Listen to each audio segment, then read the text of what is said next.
The Assembly will hear an address by His Excellency Kashim Shettima, Vice President of the Federal Republic of Nigeria.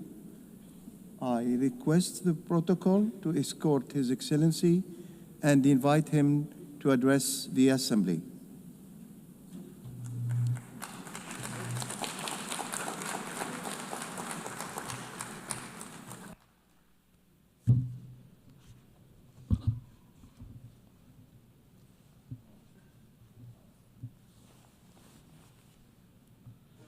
Madam President, Mr. Secretary General, Excellencies, Heads of State and Government, distinguished delegates.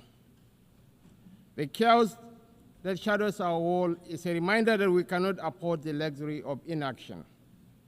We will have been consumed by our differences had there been no community such as this to remind us that we are one human family. Even in our darkest hours, we have refused to be broken. This community was born from the ashes of despair, a vehicle for order, and for the shared assurance that we could not afford to falter again. Our belief in this community is not a posture of moral superiority, but an undying faith in the redemption of humanity. It is, therefore, with profound humility that I stand before you today as Vice President of the Federal Republic of Nigeria on behalf of President Bola Ahmed Tinubu to renew this pledge on behalf of my country. Madam President, Nigeria joins the Committee of Nations in congratulating you on your election as the President of the General Assembly for the 88th session, and assure you of our unalloyed support during your tenure. I commend your predecessor, my brother, His Excellency Philemon Yang, and the Secretary General, His Excellency Antonio Guterres, for their outstanding stewardship and unifying leadership during these extraordinary times. This anniversary must not be a sentimental retreat into nostalgia. It must be a moment of truth, a pause to measure where we have stumbled and how we might have done better in turning our values into action that meets the demands of today. We are here to deliver a world of peace and development where the respect for human rights is paramount. We must recalibrate the delicate balance between our roles as sovereign governments and our duties as collective partners to renew multilateralism in a world that has evolved far beyond what it was in 1945. The pace of change across borders is a force without pause. It manifests in the tools of technology, in the movements of information and finance, in the corrosive ideologies that preach violence and division, in the gathering storm of the climate emergency, and in the tide of irregular migration. We must own this process of change. When we speak of nuclear disarmament, the proliferation of small weapons, Security Council reform, fair access to trade and finance, and the conflicts and human suffering across the world, we must recognize the truth. These are stains on our collective humanity. For all our careful diplomatic language, the slow pace of progress on these hardy perennials of the UN General Assembly debate has led some to look away from the multilateral model. Some years ago, I noticed a shift at this gathering. Key events were beginning to take place outside this hall, and the most sought-after voices were no longer heads of state. These are indeed troubling times. Nigeria remains firmly convinced of the merits of multilateralism. But to sustain that conviction, we must show that existing structures are not set in stone. We must make real change, change that works, and change that is seen to work. If we fail, the direction of travel is already predictable. We are here to strengthen the prospects for peace, development, and human rights. Madam President, I want to make 4 points today to outline how we can do this. 1, Nigeria must have a permanent seat at the UN Security Council. This should take place. This should take place as part of a wider process of institutional reform. 2, we need urgent action to promote sovereign debt relief and access to trade and financing. 3, countries that host minerals must benefit from those minerals. And 4th, the digital divide must close. As our friend, the Secretary General, has said, AI must stand for Africa included. On my first point, the United Nations will recover its relevance only when it reflects the world as it is, not as it was. Nigeria's journey tells this story with clarity. When the UN was founded, we were a colony of 20 million people. Absent from the tables where decisions about our fate were taken. Today, we are a sovereign nation of 236 million people, projected to be the third most populous country in the world, with one of the youngest and most dynamic populations on earth, a stabilizing force in regional security, and a consistent partner in global peacemaking. Our case for permanent seat at the Security Council is a demand for fairness, for representation, and for reform that restores credibility to the very institution upon which the hope of multilateralism rests. This is why Nigeria stands firmly behind the UN-80 initiative of the UN Secretary General and the resolution adopted by this Assembly on 18 July 2025, a bold step to reform the wider United Nations system for greater relevance, efficiency, and effectiveness in the face of unprecedented financial strain. We support the drive to rationalize structures and end the duplication of responsibilities and programs so that this institution may speak with one voice and act with greater coherence. Madam President, Africa, none of us in this world can function peacefully in isolation. This is the heavy burden of sovereignty. Sovereignty is a covenant of shared responsibility, a recognition that our survival is bound to the survival of others. To live up to this charge, we must work hand in hand with our neighbors and partners. We must follow the trails of weapons, of money, and of people. For these forces, too often driven by faceless non-state actors, ignite the fires of conflict across our region. Madam President, Nigeria's soldiers and civilians carry a proud legacy. They have participated in 51 out of 60 United Nations peacekeeping operations since our independence in 1960. We have stood with our partners in Africa to resolve conflicts, and we continue that commitment today through the Multinational Joint Task Force. At home, we confront the scourge of insurgency we resolve. From this long and difficult struggle with violent extremism, one truth stands clear. Military tactics may win battles measured in months and years, but in wars that span generations, it is values and ideas that deliver the ultimate victory. We are despised by terrorists because we choose tolerance over tyranny. Their ambition is to divide us and to poison our humanity with a toxic rhetoric of hate. Our difference is the distance between shadow and light, between despair and hope, between the ruin of anarchy and the promise of order. We do not only fight wars, we pit and shelter the innocent victims of war.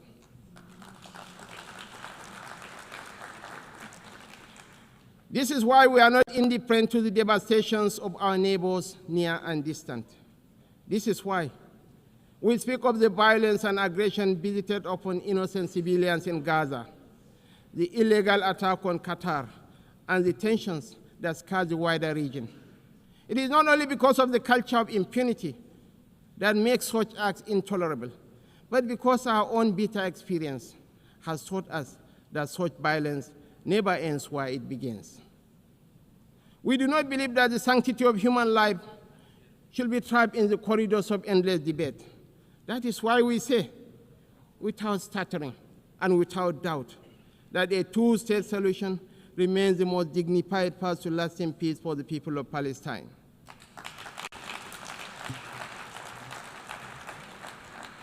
For too long, this community has borne the weight of moral conflict. For too long, we have been caught in the crossfire of violence that offends the conscience of humanity. We come not as partisans, but as peacemakers. We come as brothers and sisters of a shared wall, a wall that must never reduce the right to live into the currency of devious politics. The people of Palestine are not collateral damage in a civilization searching for order. They are human beings, equal in worth, entitled to the same freedoms and dignities that the rest of us take for granted. We want to make the choice crystal clear. Civilized values over fear. Civilized values over vengeance. Civilized values over bloodshed. We show the opportunities that peace brings, just as the extremists hope to drive apart rival communities and different religions. We work through multilateral platforms within the rule of law to build the consensus and support that makes this immensely difficult and dangerous task that much easier. This is how we deny our enemies the space they crave to fuel tension and despair. It is our experience that this offers the best, perhaps only hope for peace, reconciliation, and victory for the civilized values of a shared humanity. Nigeria is a diverse country, also recognizes the variable geometry of democracy in different forms and spheres. For this reason, we are working with the United Nations to strengthen democratic institutions in our region and beyond through the Regional Partnership for Democracy. Madam President, point 2. The price of peace is eternal vigilance. The increasingly difficult security outlook has prompted many member states to count the cost of the emerging world order.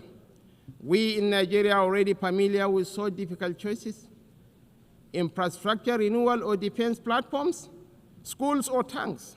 Our view is that the path to sustainable peace lies in growth and prosperity.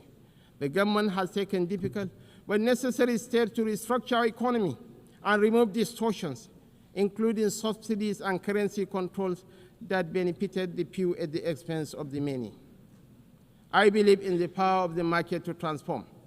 Our task is to enable and facilitate, and to trust in the ingenuity and enterprise of the people. But the process of transition is difficult and brings unavoidable hardship. This year, we held the inaugural West African Economic Summit in Abuja to bring investors and opportunities together. The results far exceeded our expectations and are a clear indication of what innovation can deliver. It is in that same spirit of dynamic review that I invite the United Nations to re-examine the best use of scarce resources. One critical area is climate change. It is not an abstract issue about an indeterminate fate to be settled at some distant point in the future. It is not even solely an environmental issue. It is about national, regional, and international security. It is about irregular migration. Truly, this is an everyone issue. We are all stakeholders, and we are all beneficiaries of the best outcomes. Madam President, this is why relevant ministers have been instructed to work with the UN to make the best use of climate funds. We believe there are huge shared dividends to accrue from increased support for education, for resilient housing, for access to technology and financing to allow vulnerable communities to thrive, to become part of solutions rather than problems. Nigeria and Africa have made significant strides in recent years to put our affairs in order. We can take that progress to the next level, a level that presents new opportunities for trade, investment, and profit, if we can assess reforms to strengthen the international financial architecture.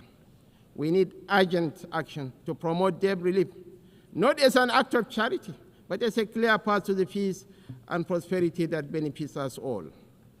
I'm calling for new and binding mechanism to manage sovereign debt, a sort of international court of justice for money that will allow emerging economies to escape the economic straitjacket of primary production of unprocessed exports. It has been over 4 decades since the Lagos Plan of Action outlined a route away from debt and dependence that highlighted opportunities that today should still be explored for local added value for processing and manufacturing in everything from agriculture to solid minerals and petrochemicals. The African Continental Free Trade Area is a remarkable achievement of cooperation. We remain fully committed to the achievement of the SDGs and are convinced that this can be best delivered by focusing principally on our primary mission of growth and prosperity. Madam President, on our third point, we welcome steps to move towards peace in the Democratic Republic of Congo. We agree that international investment and engagement offer a way out of the cycle of decay and violence. Access to strategic minerals from Sierra Leone in the 1990s and Sudan today has for too long been a source of conflict rather than prosperity. Africa, and I must include Nigeria, has in abundance the critical minerals that will derive and drive the technologies of the future. Investments in exploration, development and processing of these minerals in Africa will diversify supply to the international market, reduce tensions between major economies, and help shape the architecture for peace and prosperity on a continent that too often in the past has been left behind by the rivalries and competition between different power blocs. We know in Nigeria that we are more stable when those communities that have access to key resources are able to benefit from these resources. This has been our journey in the oil-producing region of the Niger Delta. I believe that will strengthen the international order when those countries that produce strategic minerals benefit fairly from those minerals in terms of investment, partnership, local processing, and jobs. When we export raw materials, as we have been doing, tension, inequality, and instability pester. Madam President, the fourth pillar for change that I am advocating is a dedicated initiative, bringing together researchers, private sector, government, and communities to close the digital divide. As we stand on the threshold of new and dramatic technological change, we are still absorbing the impact of the revolution on information and communication of the past 20 years. We understand better than we did the opportunities technology offers, as well as the safeguards we need to enable growth and mitigate the potential for corruption. Some worry about fake news. Truly, we have plenty of that, with the potential of devastating real-world consequences in countries rich and poor. I am more worried about an emerging generation that grows ever more cynical because it believes nothing and trusts less. As technology shakes up public administration, law, finance, conflict, and so much of the human condition, I'm calling for a new dialogue to ensure we promote the best of the opportunities that are arising and promote the level of access that allows emerging economies more quickly to close a wealth and knowledge gap that is in no one's interest. I join you today to reassert Nigeria's commitment to peace, to development, to unity, to multilateralism, and to the defense of human rights is beyond compromise. For none of us is safe until all of us are safe. The road ahead will not be easy, and we know there are no quick fixes to the trials that test the human spirit. Yet history reminds us that bold action in pursuit of noble ideals has always defined the story of the United Nations. Time and again, we have found the wisdom to balance sovereign rights with collective responsibility. That balance is once again in question. But I believe, quite passionately, that a renewed commitment to multilateralism, not as a slogan, but as an article of faith, remains our surest path forward. Nigeria dedicates itself fully and without reservation to that noble cause. I thank you all for listening.